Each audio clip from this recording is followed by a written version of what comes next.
In this video, I'm gonna be showing you how to change your Facebook page category. So first of all, launch your Facebook and switch to the Facebook page. You want to change category. Once you successfully switched, now go to your Facebook page profile. And here, as you can see, my current page category is shopping and retail.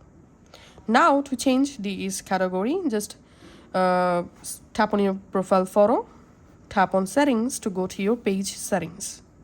Under settings, scroll down and tap on page details. In here, we can see the category. Just tap on edit. And now select a new category from this list. You can use the search category box to find out a specific category. Let's add this blogger category and tapping on save.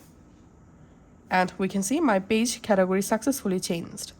Thanks for watching.